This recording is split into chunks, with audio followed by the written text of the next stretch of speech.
नमस्कार मराठी योजना यूट्यूब चॅनलमध्ये आपले स्वागत आहे. मित्रांनो, लाडकी बहीण योजनेअंतर्गत 5 लाख महिला आता अपात्र करण्यात आलेले आहेत. काही महिलांचे हप्ते जे आहेत ते बंद झालेले आहेत. महिलांना आता हप्ता मिळणार नाही.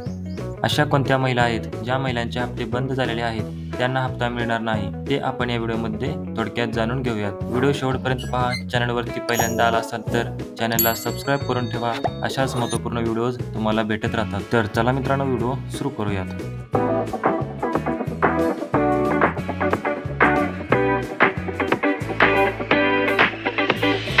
मित्रांनो, तुम्ही पाहू शकता महिला व बालविकास मंत्री अदिती तटकरे मॅडमने इथे मुख्यमंत्री माझी लाडकी बहीण योजनेअंतर्गत खूप महत्त्वाची माहिती दिलेली आहे. तर ही काय माहिती दिलेली आहे ते समजून घ्या. खूप महत्त्वाचा व्हिडिओ आहे, खास करून लाडक्या बहिणीसाठी. तर इथे पहा, मुख्यमंत्री माझी लाडकी बहीण योजनेअंतर्गत दिनांक 28 जून 2024 व दिनांक 3 जुलै 2024 रोजी निर्गमित करण्यात आलेल्या शासन निर्णयानुसार अपात्र ठरणाऱ्या महिलांना मुख्यमंत्री माझी लाडकी बहीण योजनेतून वगळण्यात येत आहे. म्हणजे ज्या बहिणींना या लाडक्या बहीण योजनेतून वगळण्यात आलेले आहे त्यांना आता एकही रुपया भेटणार नाही. अपात्र ठरविण्यात आलेल्या लाभार्थ्यांचे विवरण खालीलप्रमाणे काय आहे ते जाणून घेऊया.